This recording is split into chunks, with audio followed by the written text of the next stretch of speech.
So I'm here with some examples of Native American finger weaving. Finger weaving is accomplished just through the use of a weaving stick to organize the threads, and then the entire pattern, the width of the fabric, the tension that the fabric is under is controlled entirely by hand. The bottom is never fixed, it's never attached to weights or a frame because you need them to be free so that you can weave halfway into the next color and interlock and then continue with the next color. Or start in the center and weave out to the salvage edges. There's many, many different patterns. There's basic diagonal stripe, there's a simple chevron, there's lightning design, which is one that I've started my demo piece on today. But then there are millions of variations where you can have intricate repetitions, size variations, and then sort of blocks in between the decorations as well, depending on how you do your weaving. The other way that you'll see finger weaving embellished for regalia, so for dance or special occasion, native regalia, you'll see white glass trade beads woven into the fabric, which is really painstaking. Or you might see it braided into the fringe afterwards to decorate it as well.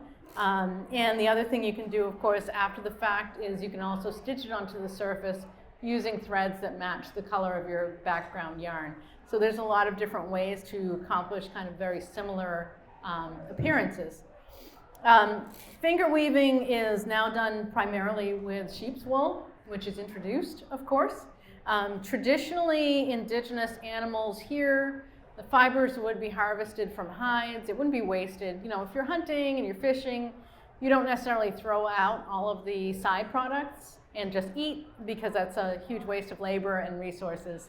And animal hair, you know, regardless of whether it comes from sheep or weasels or, you know, I had a friend who had sea otter fur that she used. I've seen buffalo wool, and I use buffalo wool in some of my pieces.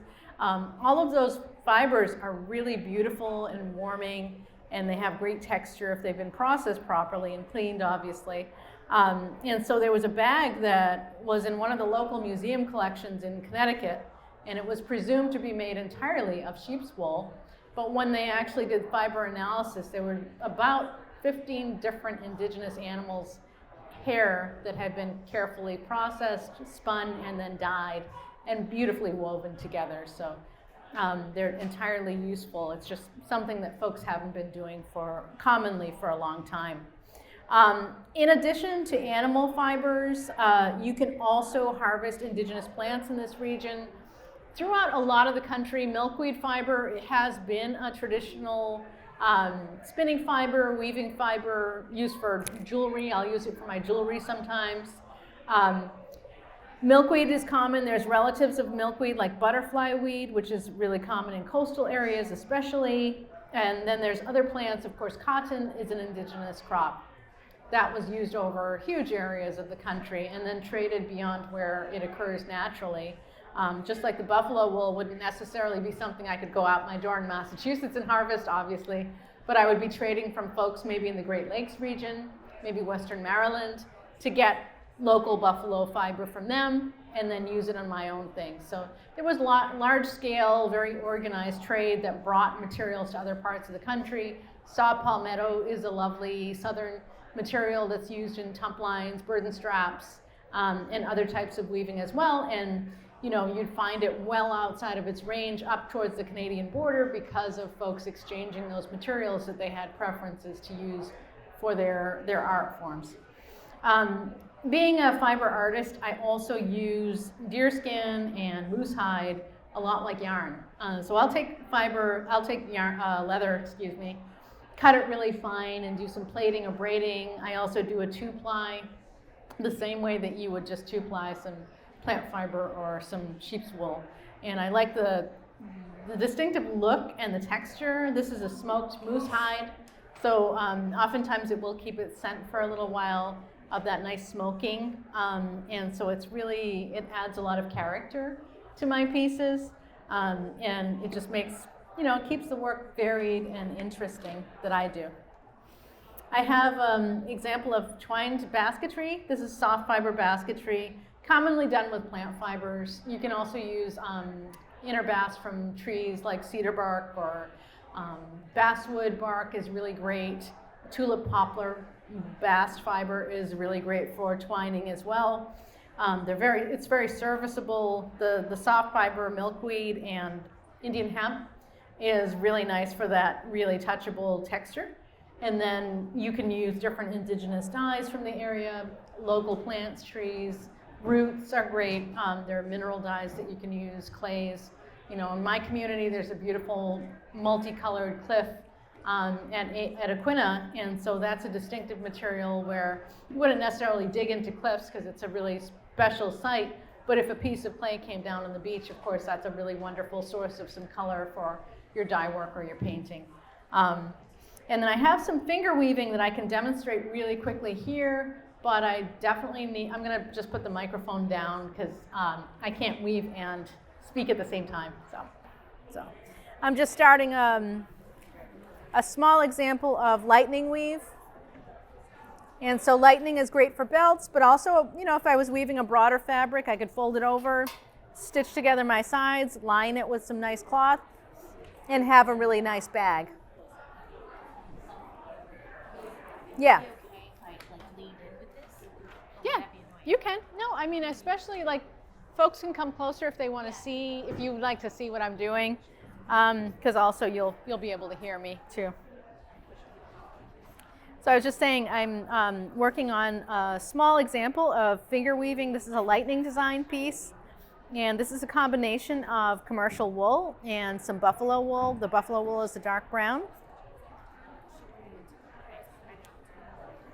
And lightning design is, you can kind of think of it like relay weaving, where I start at the left, weave into the next color, interlock, weave into the next color, interlock, and then weave to the end. And so you're carrying that color into the next section to kind of create the beginning of that lightning spike, and then just filling it in from there. And as I said, finger weaving requires that you control the threads, you maintain the tension, and you control the width of the piece. And so you can either weave a pretty open, kind of loose woven piece if you like that look, or you can really compress it this way to cover your warps, your wefts rather, and have a really thick piece.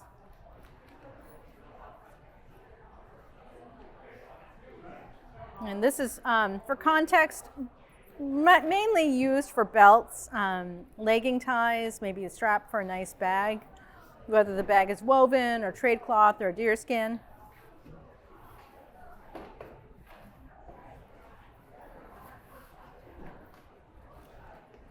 Yeah, I think I'm good for it.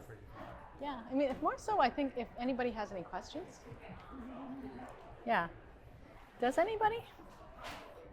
Thank you for offering that. Your hands must be so strong to be able to hold it that tight.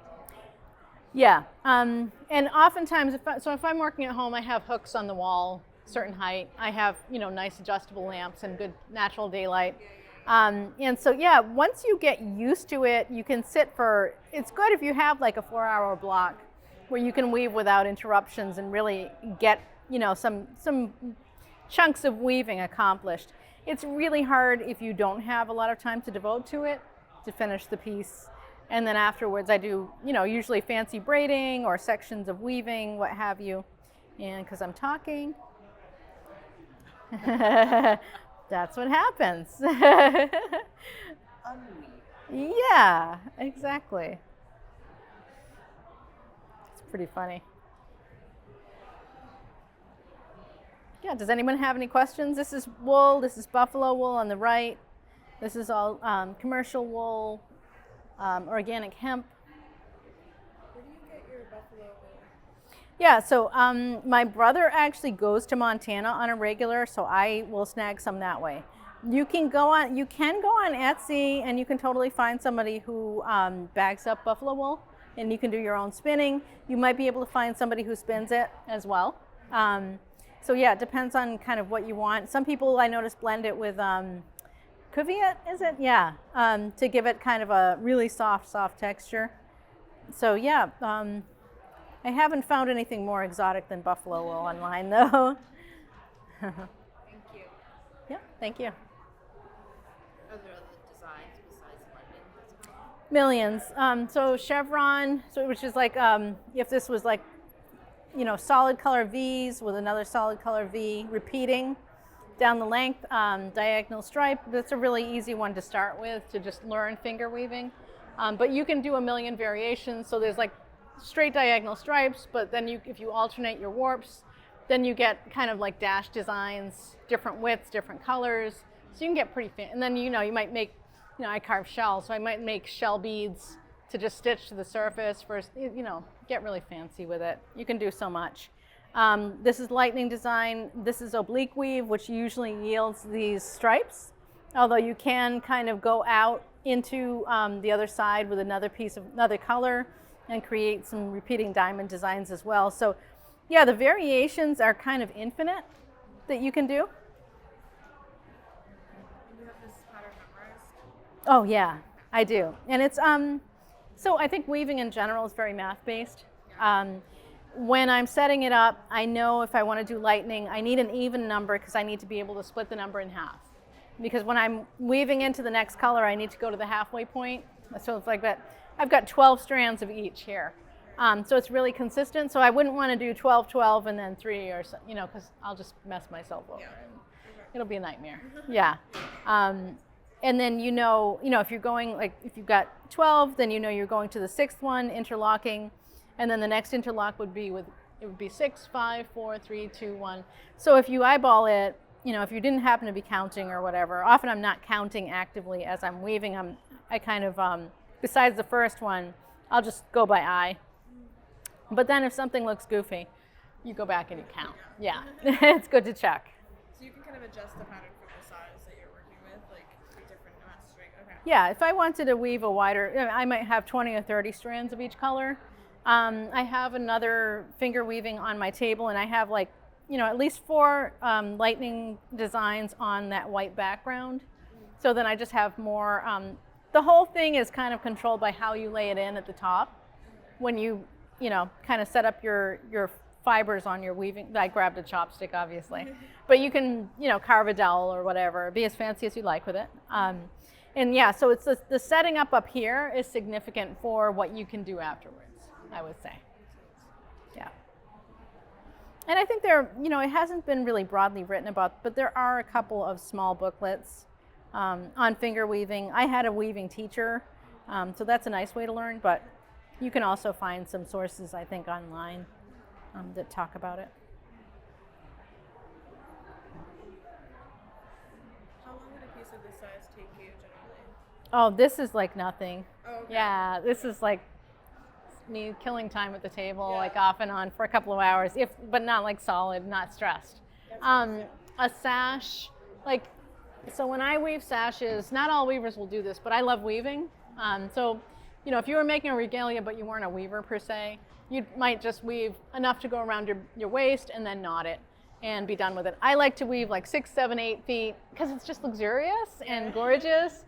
Also though, for native regalia, if you go around twice and then knot it, it kind of keeps everything neat and in place.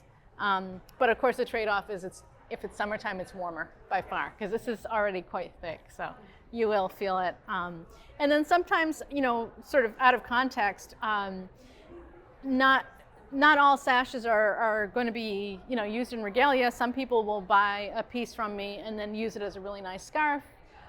Or my friend put it on her display case in her living room, and so she can just admire the weaving every day, and she doesn't use it for anything. So, kind of modern usage of different things.